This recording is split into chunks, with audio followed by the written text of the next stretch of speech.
પાયલ બેટા, હા પપ્પા.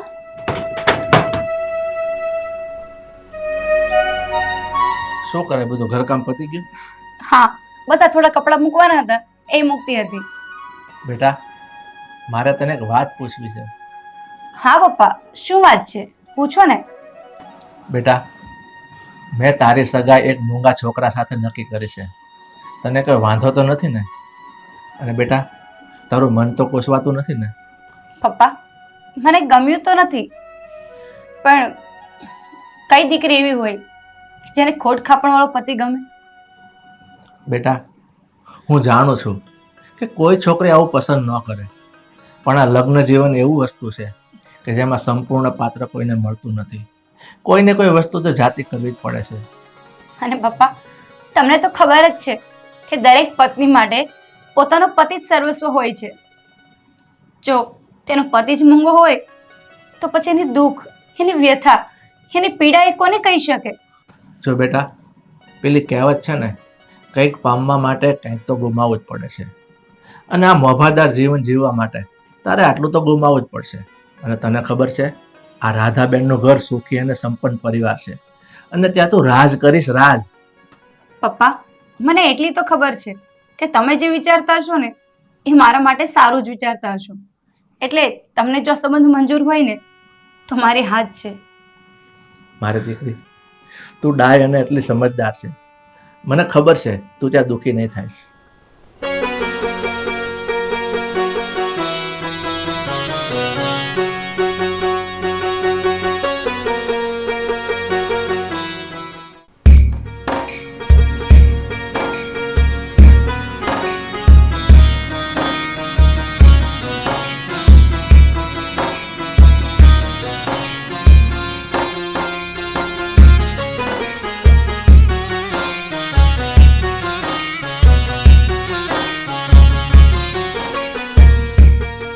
હે માં, માતાજી માં, હું તમારી આગળ મસ્તક નમાવીને એક જ પ્રાર્થના કરું છું કે મારા પરિવારને હંમેશા સુખી રાખજે, અને મારાથી મારી કોઈ ફરજ ચૂકાઈ ના જાય ને એની લાજ રાખજે. હો બેટા, હવે દર્શન કરી લીધા હોય તો તમારા રૂમમાં જઈને આરામ કરો, જાઓ.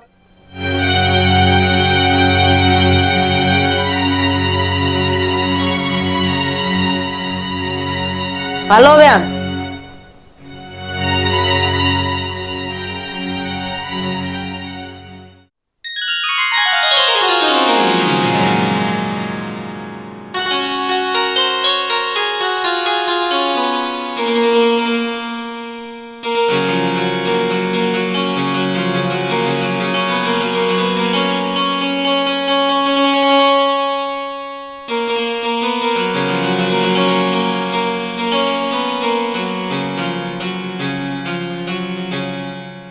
દેવાંગ, તમારું ઘર બહુ સરસ છે.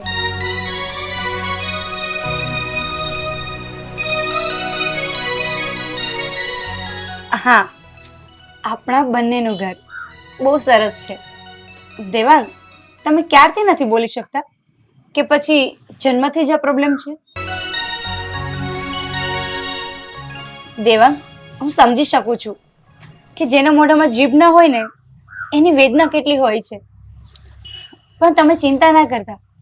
હવે હું આવી ગઈ છું ને એટલે તમને કોઈ તકલીફ નહીં પડવા દઉં. તમને ખોટું ના લાગે તો એક વાત પૂછું? તમારા મમ્મીને હું 4-5 વખત મળી, પણ મને એમનો સ્વભાવ કંઈક વિચિત્ર લાગ્યો. એમનો આકરો સ્વભાવ લાગ્યો મને.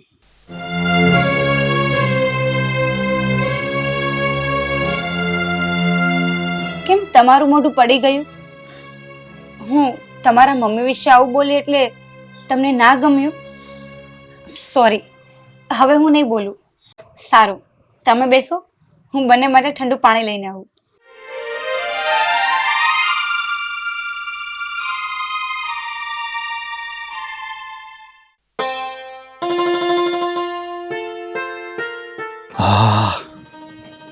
કપડા બાકી એમ છે, પરફ્યુમની સુગંધ.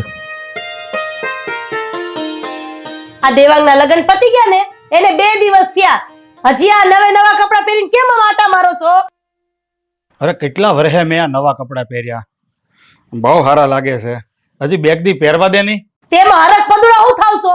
હજી આ ગાભામાં 10 વર આંકવાના છે. આમ ઊભા થાવ ને, જૂના કપડાં પહેરી આવો, જાઓ. ઊભા થાવ ને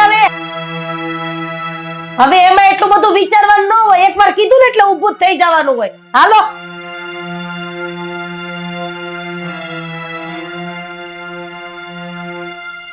પરફ્યુમ ન પાડ્યા હોય એમ બહુ સારી વાત આવે. લ્યો, હે ભગવાન.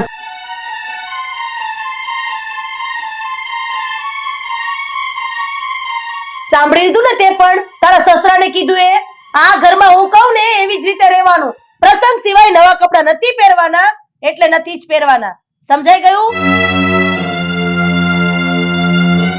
આ બધું શું છે? મમ્મી કેમ ઘરમાં બધાને આ રીતે જીવવા મજબૂર કરે છે? પપ્પા પણ મમ્મીના દબાવમાં છે. મમ્મી બધા ઉપર કેમ આવી દાદાગીરી કરે છે?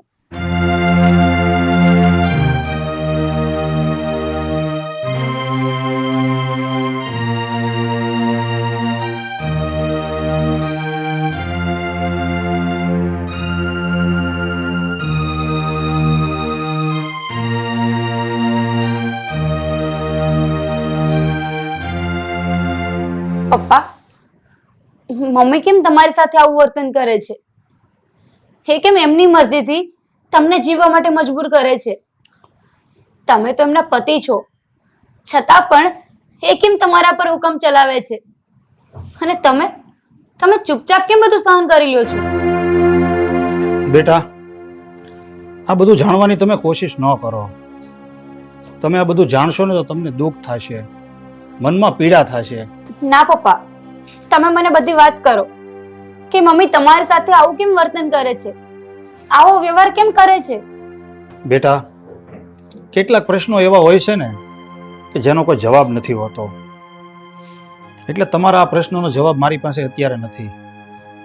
પપ્પા, દુનિયામાં દરેક સમસ્યાનું સમાધાન હોય છે, અને જે પ્રશ્ન ઊભા થતા હોય ને એનો જવાબ પણ હોય છે. બેટા, આ રાખના ઢગલાને ક્યારેય ફૂંક ન મરાય, નહીતર એના અંદર રહેલો એકાદો અંગારો સળગી ઉઠે અને આગ લગાડી દે છે. એવી જ રીતે મનમાં દફન કરેલા અમુક પ્રશ્નોને બહાર ના કઢાય. જો બહાર કાઢીએ ને તો ઘણી બધી તકલીફો ઊભી થઈ જાય છે. પણ પપ્પા, હું તમને મદદ કરવા માંગુ છું, તમારી તકલીફમાં સાથ આપવા માંગુ છું. નહીં બેટા, આ મારું અને મારા દીકરાની કિસ્મત એટલી બધી ખરાબ છે ને કે ભગવાન પણ અમારી મદદ નહીં કરી શકે. એટલે બેટા, તમે આ બધી જીદ છોડી દો અને સુખેથી તમે તમારું જીવન જીવો. પણ પપ્પા, બસ બેટા,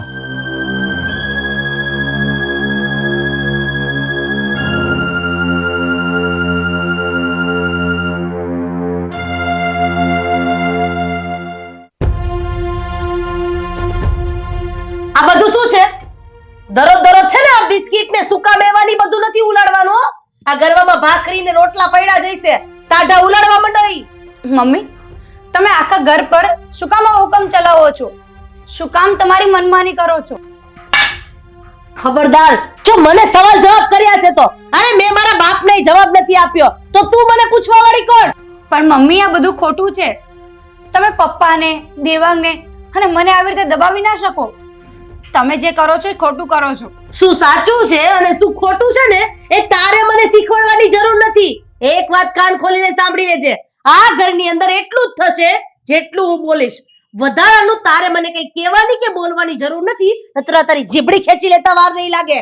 સમજી ગઈ?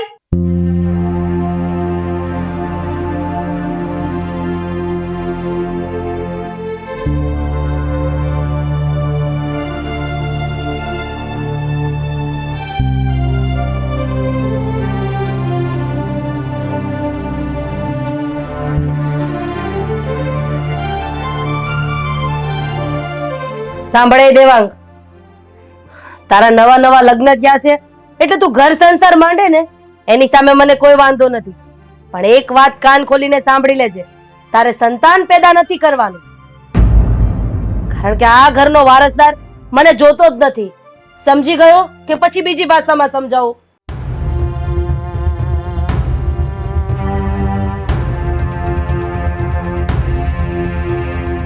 એક વાત કાન ખોલીને સાંભળી લેજે. મારી વાત કોઈ છુપાઈને સાંભળે ને એ મને જરાય પસંદ નથી.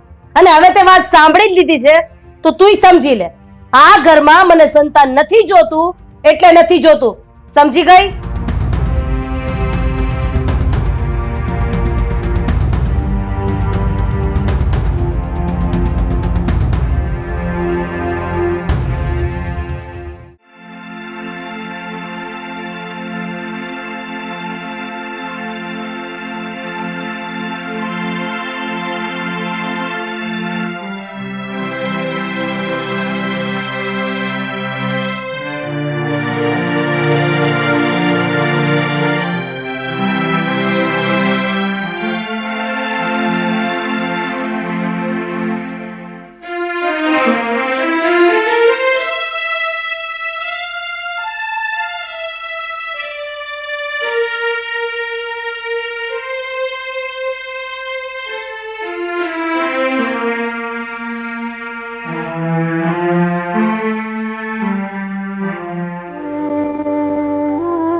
મમ્મી મમ્મી તું મને આ દલદલમાં એકલો મૂકીને કેમ જતી રહે? મને કેમ સાથે ન લઈ ગઈ મમ્મી? કેમ ન લઈ ગઈ મમ્મી?